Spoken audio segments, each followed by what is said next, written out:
How to relax your mind and manifest everything you want.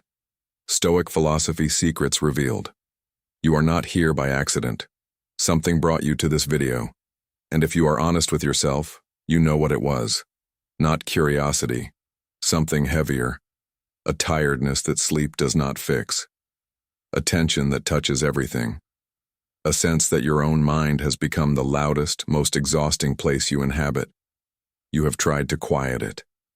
Distraction, productivity, planning. You told yourself things would settle once the situation changed, and yet here you are, still carrying it. What if the problem was never the situation? The Stoics, men who governed empires, survived exile, and built philosophy in chains, left behind something most people walk past without recognizing. Not quotes to paste on a wall, a precise, practical technology for the human mind, a way of seeing that does not ask life to become easier. It asks you to become clearer. That distinction is everything. This is not about thinking positive, not about attracting abundance through visualization. What you are about to encounter is older than any of that, and far more honest. It will ask you to look directly at the way your mind operates, without flinching, without excuses, without waiting for a better moment. Marcus Aurelius, the most powerful man on earth in his time, sat alone at the edge of military campaigns and wrote to himself, not for posterity, not for applause, because even he knew that a mind left unexamined would eventually consume itself. If the Emperor of Rome needed this work, what makes you think you are exempt? You will not leave this the same, not because something outside of you will shift, but because you will see perhaps for the first time that the piece you have been searching for was never missing. It was buried, under noise, under performance, under the weight of everything you were never meant to carry. The work begins now. The noise before the silence. There is a particular exhaustion that has nothing to do with how much you have done. You can sleep 8 hours and wake up tired. You can have a quiet day and still feel depleted by evening. That exhaustion is not physical. It is the cost of a mind that never stops. Think about what your mind did today before you got out of bed. It reviewed yesterday. It anticipated today. It rehearsed conversations that have not happened and replayed ones that have. It scanned for threats, calculated risks, generated dozens of scenarios for things that will most likely never occur. That is not thinking. That is noise. And here is what nobody tells you. Noise does not feel like noise from the inside. It feels like responsibility, like staying prepared. The mind in constant alert disguises itself as diligence. It convinces you that if you stop spinning, something will fall. It will not. The Stoics had a word for the practice of observing the mind itself. Prosoche, attention to oneself. Not attention to your tasks or goals. Attention to the inner life, to the movements of thought, the condition of the mind doing all the observing. The Stoics placed Prosoche at the foundation of everything else they taught, because no practice of any kind can take root in a mind that has never learned to watch itself. Marcus Aurelius wrote in Book 4 that people seek retreats in the country, by the sea and the mountains, and long for such retreats constantly. But the quietest place you will ever find is not a location. It is a quality of attention, and attention, unlike geography, is always accessible. Most people have never been taught that the noise has a source. They experience it as weather, something that arrives and departs according to external conditions. And so the entire strategy for managing the mind becomes a strategy for managing circumstances, which is the most exhausting and least effective approach a human being can take. The noise is a habit, the habit of the untrained mind to treat every thought as urgent, every impression as real, every discomfort as a signal requiring immediate action. This is not a flaw in your character. It is what happens to any instrument used constantly and maintained never. The first act of attention the Stoics always demanded: see the condition clearly. Do not soften it. Do not immediately reach for a solution. Simply look at what is actually happening inside you, with the honesty you would offer a close friend who said, "I am not okay, and I am not entirely sure why." That honesty is not weakness. It is the first act of courage this video will ask from you. The philosophy that was forged, not written. Before you can use a tool, you need to trust it. And before you can trust it, you need to know where it came from. Because a philosophy built in comfort will break under pressure. And what you are carrying right now is pressure. Stoicism was not born in an academy. It was built in the middle of the fire, by people who had every reason to collapse and chose not to. Consider the three men whose words appear throughout this video. Marcus Aurelius became emperor of Rome while wars pressed at the frontiers, plague moved through the population, and political betrayal waited inside the palace walls. His meditations were never meant to be read by anyone.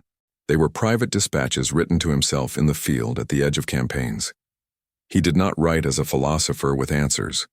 He wrote as a man who needed the philosophy to survive the day. Seneca advised the Emperor Nero, one of the most volatile rulers in Roman history, and spent years in a court where a single misstep meant death. When Nero ordered his execution, Seneca faced it with the composure of a man who had spent decades preparing for exactly that moment. Not because he wanted to die, but because he had refused to let the fear of death govern his life.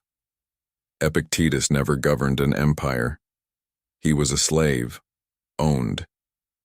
His body was not his own, his movement was not his own.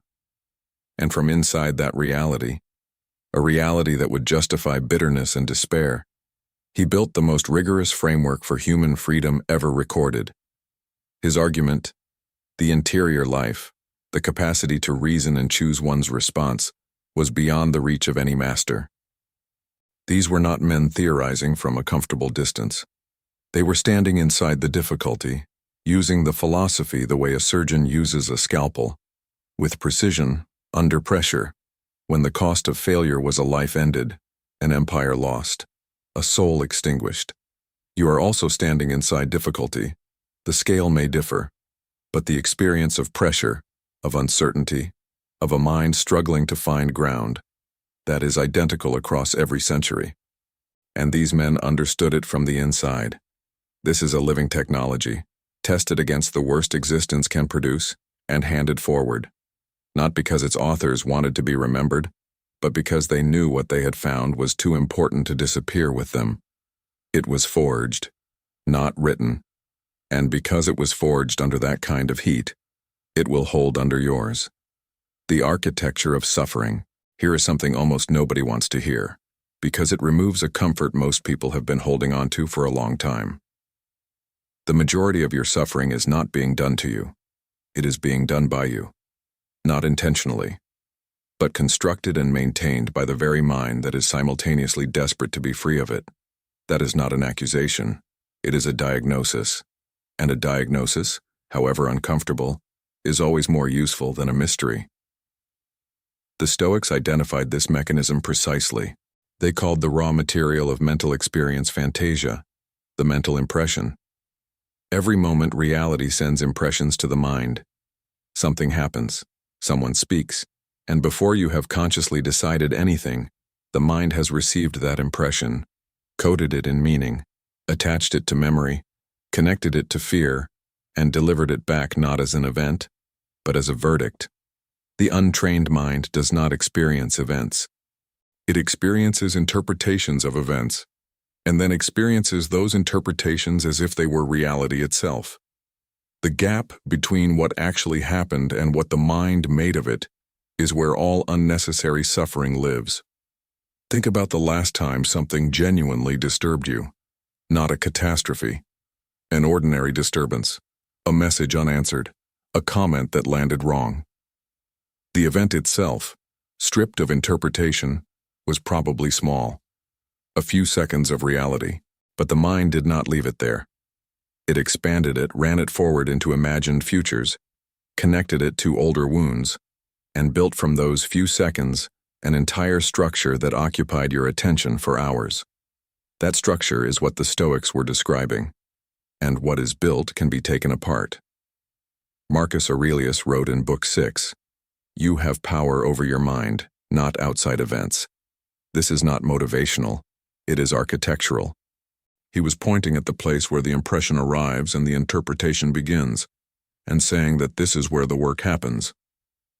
Epictetus stated it plainly in the Enchiridion. It is not things that disturb people, but their judgments about things. That single sentence, if truly understood, dissolves the foundation of most human anxiety. Because if the disturbance lives in the judgment can be examined. And if it can be examined, it can be changed. Here is how the architecture builds itself.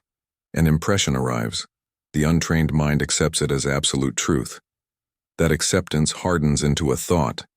The thought repeated becomes a belief. The belief becomes an identity, and the identity becomes a filter through which every subsequent impression is distorted. By the time the structure is fully assembled, the person living inside it cannot see the walls. They experience the cage as reality. The pause between impression and interpretation is where the entire Stoic practice lives. Not in grand philosophical gestures. In the ordinary, almost invisible act of refusing to let an impression become a verdict before reason has had a chance to examine it. What can be built can be dismantled. The same mind that constructed the prison holds the only tool capable of opening it. The dichotomy that changes everything. If there is a single idea in the entire Stoic tradition, with the power to restructure a human life from the inside out, it is this one. Not because it is complex, it is almost embarrassingly simple. But simplicity and ease are not the same thing, and the distance between understanding this idea and actually living it is one of the most demanding journeys a person can undertake. The idea: there are things within your control, and things outside your control. Your entire relationship with suffering, anxiety, and the persistent sense that life is working against you, all of it traces back to whether you have genuinely learned to tell the difference. Epictetus opened his Enchiridion with this, not buried in chapter 12. The very first lines. Because without this foundation, nothing else in the Stoic architecture holds. Within your control, your judgments, your intentions, your desires, your responses, and the quality of effort you bring to any situation. These are yours. No external force can reach inside and take them without your consent. Outside your control, everything else. Your reputation, other people's opinions, the outcome of your efforts, your health, the economy, the decisions other people make. All of it, everything that exists outside the boundaries of your own mind and will, is not up to you.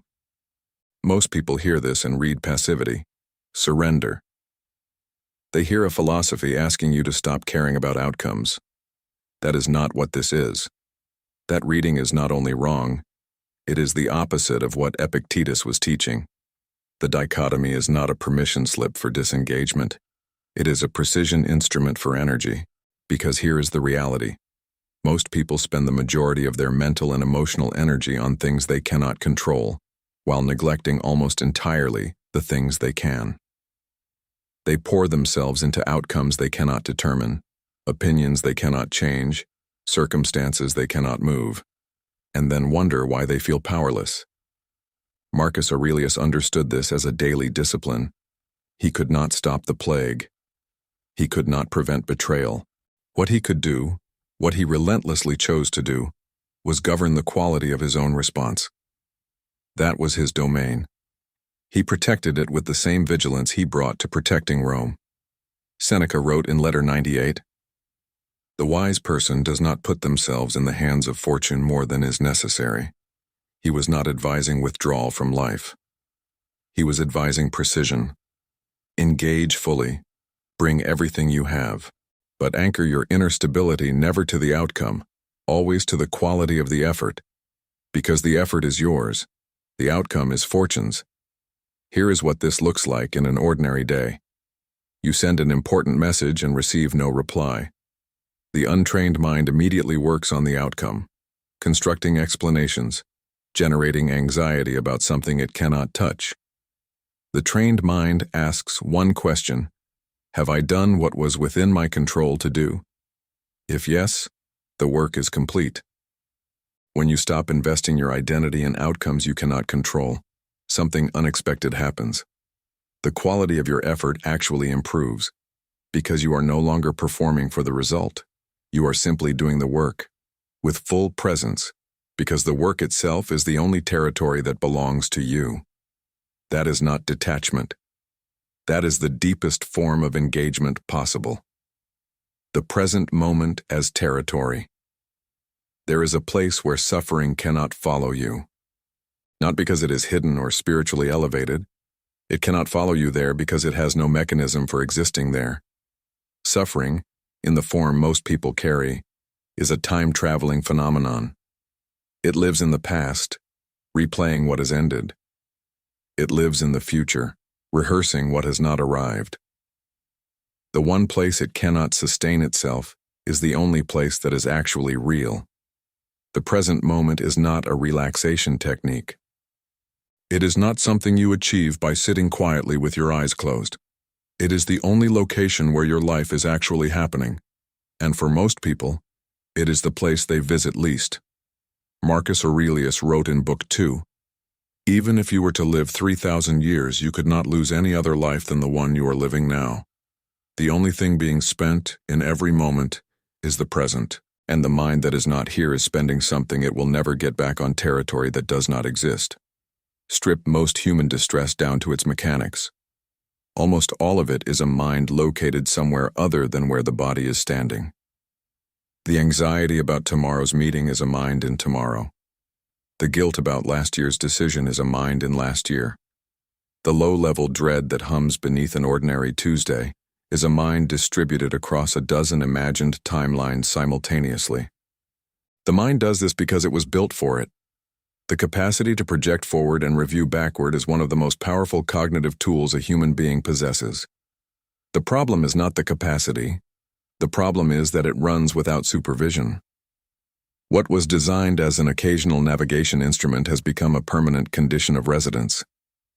Seneca wrote On the shortness of life, "The present time is very brief, but it is the only time into which fortune cannot intrude. The future is uncertain. The past is untouchable. The present, this breath, this specific configuration of reality that will never exist again, belongs entirely to the person who is actually in it." This is a strategic observation. Because if suffering requires time travel to sustain itself, then returning to the present is a withdrawal of the fuel that suffering depends on. The real problem, the ones that exist in actual present reality, can be met with reason, with action, with everything you have. It is the imagined problems, the reconstructed past, the pre-experienced future, that drain you without return. Returning to the present is not easy. The mind that has spent years living in other timelines does not return willingly. The present can initially feel almost empty. That emptiness is not a problem. It is the beginning of clarity. What the mind calls emptiness is simply the absence of noise. The practice is not about achieving permanent serene awareness. It is about building the habit of return, noticing when you have left, coming back, noticing again, coming back again, hundreds of times a day without judgment. Just the repeated, deliberate act of returning to the only territory where your life is actually taking place. That territory is always here. It has never moved. Memento Mori. The thought that frees. There is a meditation the Stoics practiced with deliberate regularity that most modern people will instinctively resist. It asks you to remember that you are going to die, not as a morbid exercise, as the single most clarifying thought available to a human mind. Memento Mori. Remember that you will die. Consider what happens to a life the moment that fact is genuinely absorbed, not acknowledged from a safe distance, but actually held in the mind with honesty. Everything becomes immediate. The conversations you have been postponing, the work you have been avoiding, the people you have been taking for granted, the version of yourself you have been planning to become someday, all of it moves. Because someday is revealed for what it always was. A fiction maintained by a mind that has not yet confronted the only appointment it cannot cancel.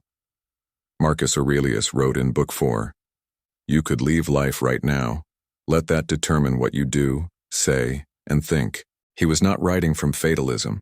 He was writing from radical prioritization. The awareness of death held consciously and regularly is the most effective filter ever devised for separating what is genuinely important from what only feels urgent. Seneca made an observation almost unbearable in its accuracy. It is not that we have a short time to live, but that we waste a great deal of it. Life is long enough, and sufficient time has been given for the highest achievements, if it were well invested. But when wasted on no good activity, we are forced at last by death's final constraint to realize that it has passed away before we knew it was passing. He was describing the majority of human lives, not because people are lazy, but because they have not yet installed the one filter that would change what they permit their time to be used for. When you genuinely hold the awareness that this day could be among your last, you gain access to a question most people never ask seriously. Is what I am doing right now worth the hours of a finite life? Not every moment can be profound, but the question itself, asked honestly and regularly, begins to reorganize your days in ways no productivity system can replicate. There is another dimension rarely given enough attention. Memento Mori is also about the impermanence of everyone you love. The Stoics practiced the premeditation of loss, briefly imagining the absence of the people and conditions you currently have, not to generate grief, but to dissolve the numbness that familiarity produces. When you genuinely hold in mind the possibility of losing someone you love, your next interaction with them is different. The quality of attention changes. Tolerance for petty friction dissolves. Things you thought were worth arguing about reveal themselves as the trivial expenditures they always were. Memento Mori does not take things away from you. It gives them back. It returns the actual weight and texture of your life after the numbness of assumed permanence had quietly stolen it. You are always going to die. Everyone you love was always going to leave or be left. The only question is whether you will let that fact diminish your life, or let it do what the Stoics always insisted it was capable of doing. Wake it up entirely. Amor, Fati. The love of what is. There is a response to adversity that goes beyond endurance, beyond resilience, beyond the gritted teeth determination most people reach for when difficulty arrives, which, while admirable, still carries fundamental resistance to what is happening. The Stoics pointed toward something more complete. Something that, when genuinely achieved, does not merely survive difficult circumstances, but extracts from them the full measure of what they were always capable of offering. Amor Fati, the love of fate. Not the acceptance of fate. Acceptance still implies a gap between what you wanted and what you received. Love closes that gap entirely. It asks not merely that you stop fighting what is, but that you find within what is the raw material for everything you intend to become. Marcus Aurelius wrote in Book 5, "The impediment to action advances action. What stands in the way becomes the way." That single sentence contains the entire architecture of Amor Fati. The obstacle is not separate from the path. It is not an interruption of the journey. It is the journey presenting itself in a form the untrained mind refuses to recognize. Think about the events in your life that shaped you most completely, not the comfortable ones, the ones that broke something open, the failures that forced a reckoning, the losses that reorganized your understanding of what mattered.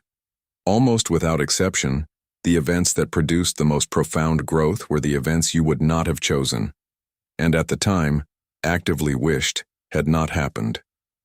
This is not coincidence. It is a structural feature of how human beings develop. Comfort preserves. Difficulty transforms. And the person who meets difficulty not with reluctant endurance but with genuine engagement, who asks, not why is this happening to me, but what is this making available, has access to a quality of growth simply not available to the person waiting for conditions to improve before living fully. Epictetus understood this from lived experience most philosophers cannot claim. Born into slavery, his master broke his leg deliberately as a demonstration of power. When Epictetus calmly told him the leg would break, the master broke it, and Epictetus simply noted that he had said it would. This is not a story about a man numbed to suffering. It is a story about a man who had so thoroughly internalized the distinction between what was his and what was not, that even physical destruction could not reach the part of him that remained free. Amor Fati requires first, honest acknowledgement of what is actually happening.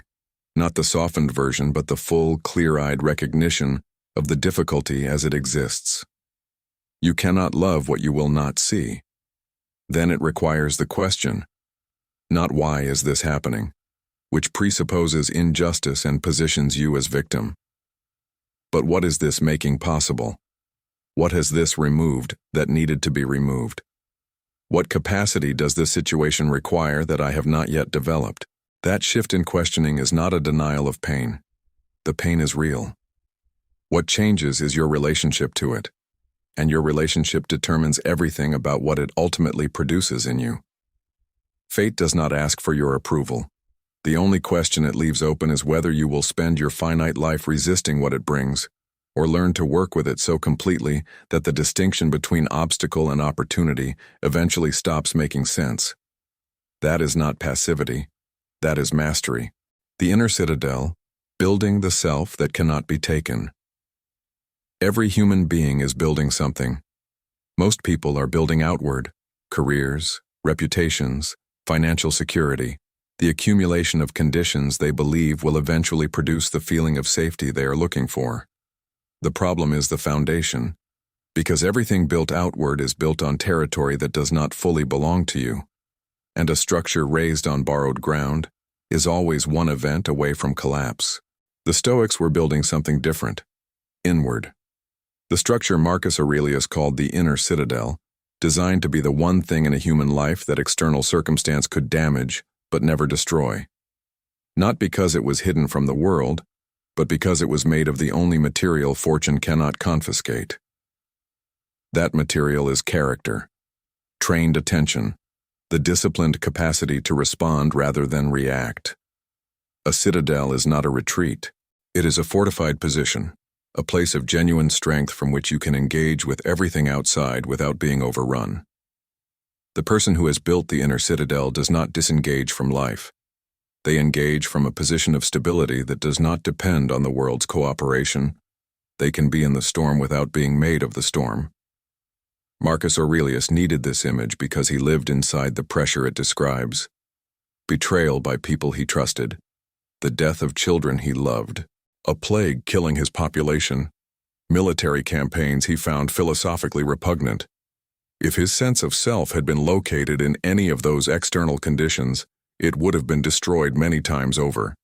Instead, he located it somewhere else, in the quality of his attention, in the consistency of his effort, in the daily practice of asking whether his responses aligned with the person he had committed to becoming.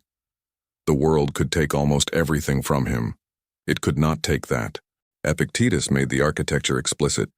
The tyrant can imprison the body, can destroy the body, but cannot touch the faculty of choice, cannot compel you to consent, cannot force you to judge a situation as catastrophic if you have trained yourself to see it clearly. The one domain that remains yours under every possible external condition is the domain of your own response. And if that domain is developed with sufficient care, it becomes sufficient. Building this structure takes time. It is not assembled in a single insight. It is built slowly, through the accumulation of small choices made with increasing deliberateness. Every moment you notice you are reacting rather than responding and make the correction, you lay a course of stone. Every moment you hold a difficult circumstance with honest clarity rather than collapsing, you reinforce a wall. Seneca drew a distinction between the person who has begun to build and the person who has completed the work. The person who has begun, he wrote, is in a more dangerous position, because they have enough philosophy to feel the gap between where they are and where they intend to be, but not yet enough to have closed it. The answer to that gap is not retreat, it is continuation. The inner citadel, built honestly and maintained consistently, changes not only what you can withstand, it changes what you can offer. A person whose steadiness is real, not performed, becomes something rare in every room they enter. And in a world reliably generating conditions designed to destabilize the unprepared, the person who has done this work becomes something the world genuinely needs. Not invulnerable. Never invulnerable. Just undefeatable. And that is enough. Virtue as the only good. At the center of Stoic philosophy there is a claim so radical that most people assume it must be metaphorical. It is not. The Stoics meant it literally, defended it rigorously, and organized their entire way of living around it. The claim, virtue is the only true good. Not one good among many.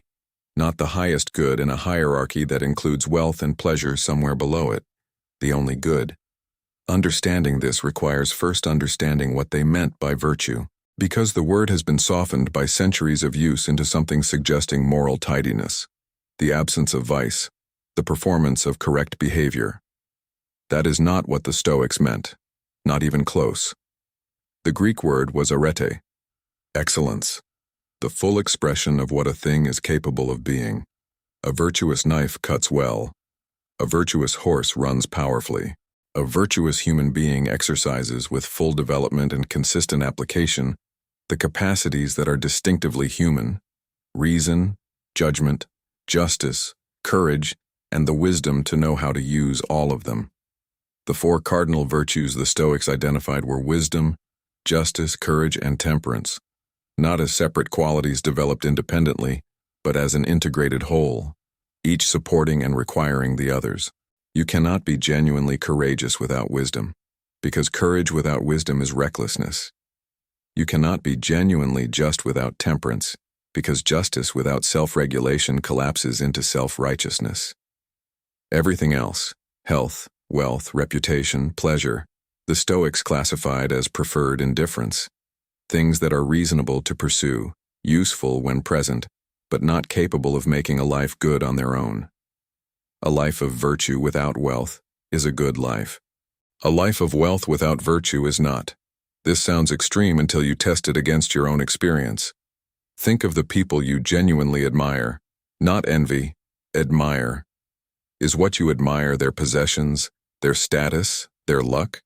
Or is it something about how they move through difficulty, the quality of their attention, the consistency between what they say and what they do, the way they treat people when there is nothing to gain? What you admire is character, and character in the Stoic framework is not a gift. It is a practice. It is built through the repeated daily choice to act in alignment with your best self, not when conditions are favorable, but especially when they are not. Because it is precisely in unfavorable conditions that character is either revealed or constructed. The practical implication is this: the question that should orient every significant decision is not what will this get me, but what will this make me? Not what outcome will this produce, but what kind of person will this choice, repeated over time, build? That question does not eliminate practical considerations. It provides a foundation underneath them, a standard against which every other pursuit can be measured. Marcus Aurelius asked himself this question constantly, not because he always answered it correctly, but because the asking itself was the practice. The return again and again to the question of who he was trying to become, regardless of what Rome was doing around him, was the Stoic project in its most honest form. It is the project available to you, right now, in whatever circumstances you are currently navigating. The conditions are irrelevant. The question is always the same. The view from above. Stoicism and perspective. The mind under pressure shrinks. It contracts around the immediate difficulty, around the urgent demand, around the specific pain, until the whole of existence seems to be made of nothing but the problem directly in front of you.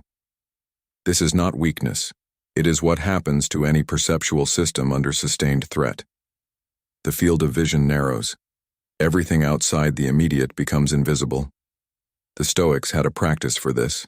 Marcus Aurelius called it the view from above, a deliberate act of expanding the field of perception, stepping back from the immediate until the thing that felt catastrophic reveals itself at its actual scale. The practice works like this. When something has contracted your awareness, when anxiety, frustration, or overwhelm has reduced your world to the dimensions of the immediate problem, you deliberately broaden the frame. You ask, where does this fit in the context of a week, a year, a decade, a lifetime, the entire span of human history? Not to minimize genuine difficulty, but to locate it accurately, because most of what the contracted mind experiences as catastrophic is, in the wider frame, something quite different, right? Seneca applied this practice to time in On the Shortness of Life, stretching the view backward across generations and forward across centuries to show his reader how small most of what we treat as urgent actually is. The argument was not that your problems do not matter. It was that your relationship to them changes when you can see them against the full horizon of what a human life is set inside.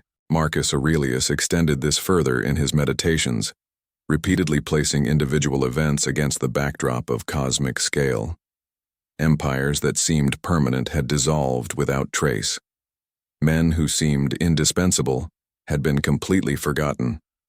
The thing you are convinced will define you is, in the full sweep of time, a brief disturbance in a very long story. This is not nihilism.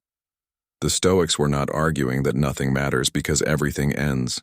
They were arguing the opposite, that the things which genuinely matter become more visible, not less, when you can see them at their true scale. The petty resentments, the status anxieties, the obsessive loops of worry about outcomes you cannot control. These shrink in the wider view.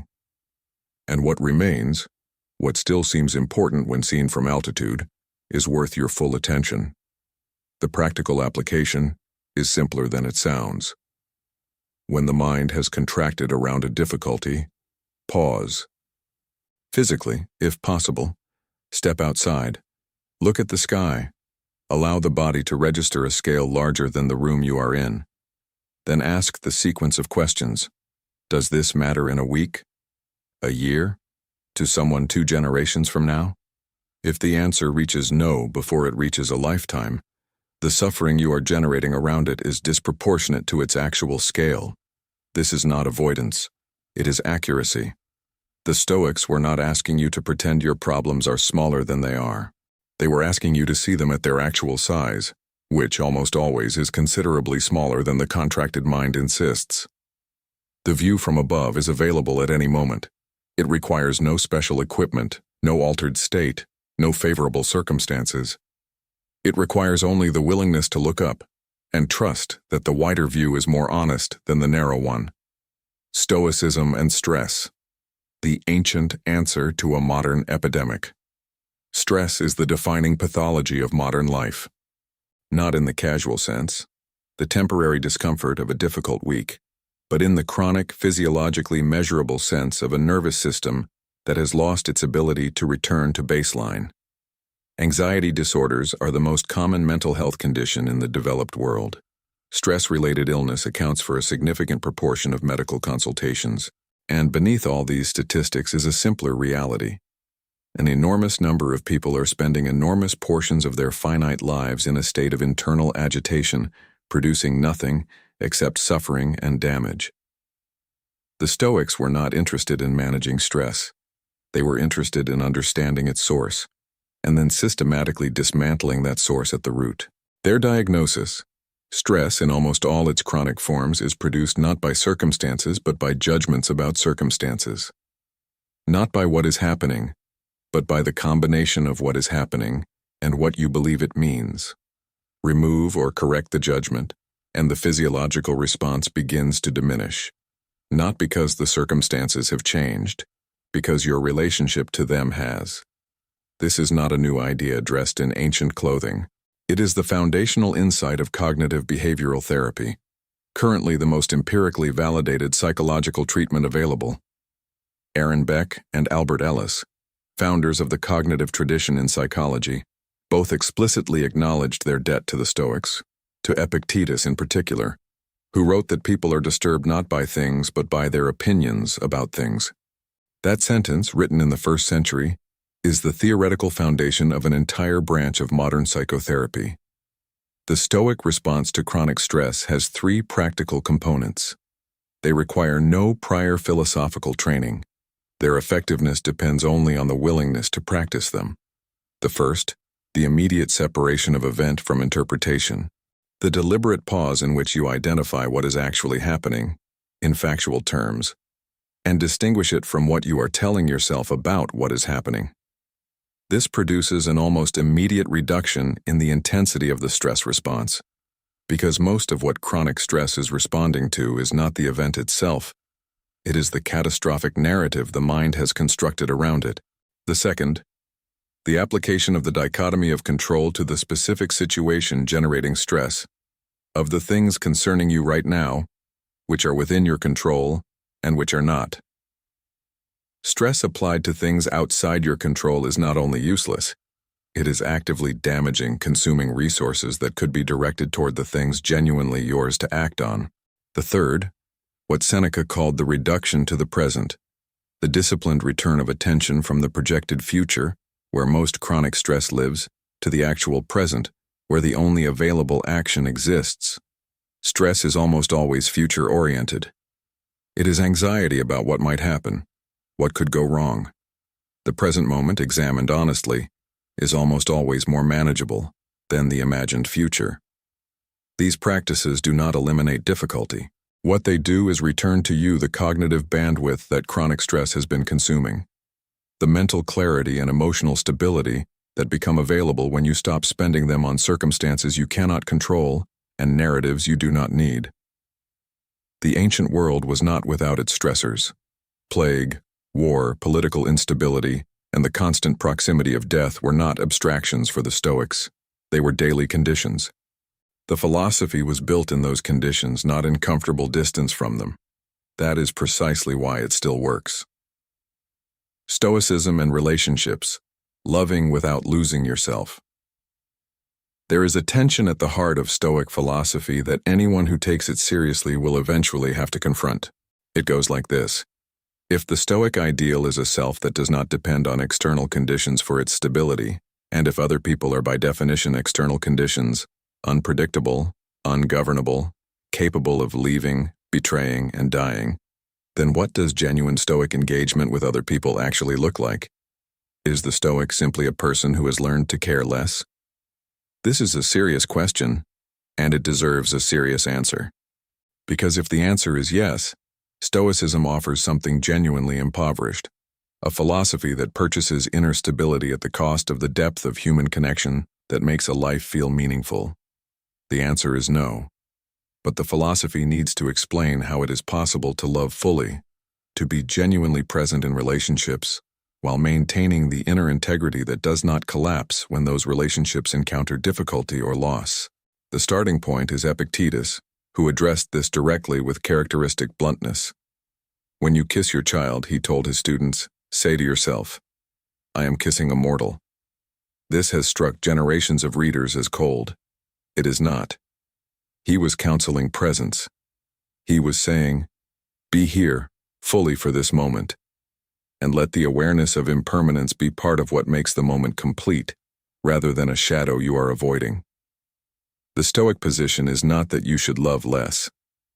It is that you should examine the structure of your love and ask whether it is actually love you are offering, or whether love is being used to carry something else.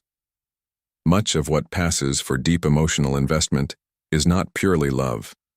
It is love mixed with ownership, the unspoken belief that because you love someone, you have a claim on their behavior, their choices, their continued presence. It is love mixed with identity, the degree to which your sense of who you are has become so entangled with the other person that their difficulties become your instability. The Stoics were not opposed to love. They were opposed to the contamination of love with these other things, not because they are morally wrong, but because they are sources of suffering for you, and, less obviously, sources of burden for the person you claim to love. The person who loves with ownership attached is not fully safe to be known by. The person whose identity has dissolved into the relationship is not fully present in it, because there is no distinct self remaining to be genuinely there. The Stoic practice cultivates a specific quality in relationships, not the absence of feeling, but the preservation of the self that is doing the feeling, the capacity to love someone fully, to be genuinely moved by them, genuinely affected by their well-being, while retaining enough inner integrity that their choices, their suffering, and ultimately their mortality do not have the power to dismantle you. Seneca captured this in a phrase that has stayed in the philosophical record for 2,000 years. Everything is foreign to us, only time is truly ours. Applied to relationships, the people you love are not yours. They are themselves. They have their own character, their own path, their own mortality. Your love for them does not make them yours. It makes you capable of appreciating what they are, which is considerably more respectful. Relationships built on this foundation are, paradoxically, more stable than those built on need and fusion, because the people in them are genuinely free. Neither person is managing the other's emotional state to manage their own. Neither person is suppressing honest communication out of fear the truth will destabilize the arrangement. The Stoics loved, they grieved. They were genuinely connected to other people and genuinely affected by what happened to them. They simply refused to lose themselves in the process. And that refusal was not a limitation of their love. It was the condition that made it real. Stoicism and ambition, pursuing excellence without attachment to outcomes. Modern culture has a complicated and largely unexamined relationship with ambition. On one side, it is celebrated as the engine of achievement.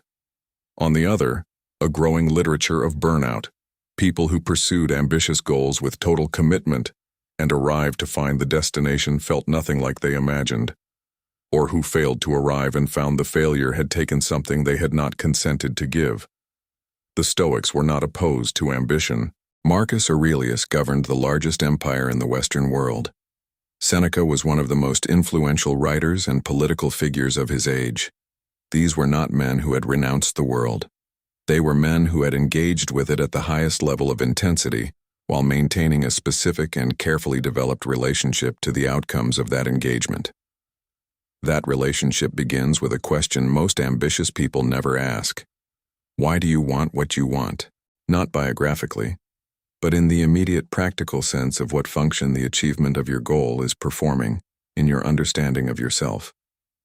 Are you pursuing this thing because the pursuit itself, the exercise of your capacities at full extension, is intrinsically valuable?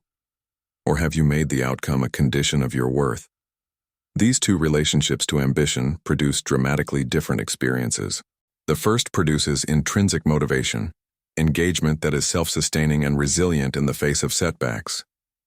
The second produces what the research on achievement consistently shows: a treadmill dynamic in which each achievement briefly satisfies before the threshold moves, the anxiety returns, and the next goal becomes the new condition of sufficiency.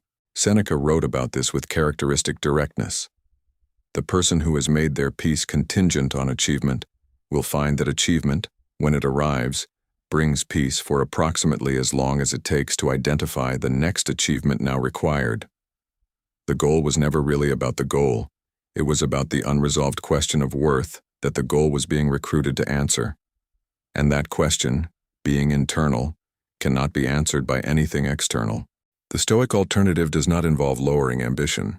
It involves relocating it, moving the locus of ambition from the outcome, always partially outside your control, to the quality of the effort, which is entirely within it.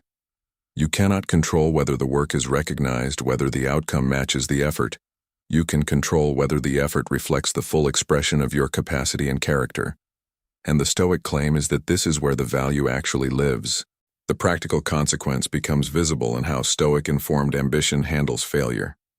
Because failure is not, in this framework, evidence of insufficient worth. It is information. The gap between intention and result, examined honestly, reveals where skill, strategy, or understanding needs to develop. The Stoic response is neither the devastation of someone whose sense of self was staked on the outcome, nor the false equanimity of someone pretending not to care. It is the clear-eyed assessment of someone who cares deeply about the quality of their work and is using the result to understand how to work better. Seneca modeled this in his own life with more honesty than his critics typically acknowledge. He accumulated enormous wealth, lost much of it, navigated political catastrophe, survived exile, and eventually faced the forced suicide ordered by Nero, the emperor he had spent years trying to influence toward wisdom. His life was not a clean demonstration of Stoic principles perfectly applied. It was a sustained, imperfect, genuine attempt to practice a philosophy while operating inside the full complexity of a consequential human life. That tension between genuine ambition and non-attachment to outcomes is not resolved once and then settled. It is practiced, daily, imperfectly, in the actual conditions of a life that does not pause to accommodate your philosophical development. The Stoics did not promise resolution. They promised that the practice itself, the sustained, honest attempt to pursue excellence while holding outcomes lightly, was the thing most worth doing. Not because it guaranteed success, because it guaranteed that whatever you were building it on something solid. The philosophy that remains. There is a question that arrives, sooner or later, for anyone who has spent serious time with Stoic philosophy. Not a question about the arguments. A simpler and more personal question. Does this actually work? Not in the abstract. For me, in my life. With my specific difficulties and my specific version of the universal human problem of trying to live well in conditions I did not choose and cannot fully control. The honest answer depends entirely on what you mean by work. If you mean will Stoicism eliminate difficulty, prevent loss, protect you from the full weight of what a human life can deliver, then no. It will not.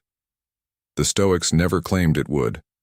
Marcus Aurelius practiced this philosophy for decades and still faced the death of children, the weight of an empire in crisis, the persistent gap between the man he was trying to be and the man his worst days revealed. Epictetus practiced it in slavery and poverty and physical pain, and did not pretend the practice made those conditions comfortable. He insisted only that it made them bearable, and that bearable, approached with full honesty, was more than most philosophies were offering. If you mean will Stoicism give you a more reliable relationship with your own mind, a framework for distinguishing what is within your power from what is not, a practice for returning to equanimity when circumstances have pushed you away from it, then yes, it works. Not perfectly, not immediately, but with a consistency and depth that the 2,000 years of its survival as a living philosophy are, in themselves, evidence of. What the Stoics built was not a comfort system, it was a capacity system. The distinction matters. A comfort system makes you feel better about your circumstances. A capacity system makes you more capable of meeting them, clearer in your thinking, more consistent in your behavior, less dependent on conditions being favorable before you are willing to bring your full self to them. This is the aspect the modern appropriation of Stoicism most frequently loses. The individual dimension, the inner citadel, the dichotomy of control, is real and valuable. But it exists within a larger frame the Stoics considered equally fundamental. The conviction that the human being is not only an individual self, but a node in a network of mutual obligation extending outward from family to community, to humanity as a whole. The inner work was always in service of the outer work. The philosophy was never meant to be a private arrangement between you and your own mind. This is what makes Stoicism something more than a self-help system, and something more durable than a productivity framework. It is a complete account of what a human life is for. Not pleasure, not the avoidance of pain, but the fullest possible expression of the rational and social nature that defines the species. To think clearly, to act justly, to contribute to the ongoing human project of making the world slightly more rational, slightly more fair, slightly more worthy of the remarkable capacity for consciousness that finds itself, briefly and improbably, alive inside it. You will not achieve this completely. Neither did they. The gap between the Stoic ideal and the Stoic reality was something Marcus, Seneca, and Epictetus were honest about in ways that make their writing feel contemporary rather than ancient. Because the gap has not closed in 2,000 years, and it will not close in your lifetime, and the philosophy has never required that it close. It has required only that you keep working on it, that you return tomorrow morning to the same practice of honest self-examination and deliberate intention, that you let the philosophy be a direction rather than a destination. The Stoics were not perfect. They were practicing. So are you. So is everyone who has ever taken this seriously, across 2 millennia of wars and plagues and political catastrophes and personal losses and all the ordinary daily difficulties that constitute the actual texture of a human life. The philosophy that survived all of that is not fragile. It does not require ideal conditions or perfect students or circumstances that cooperate with your development. It requires only what you already have: a mind capable of reflection, a day that is already underway, and the willingness to begin. Not someday. Now. That was always the whole of it.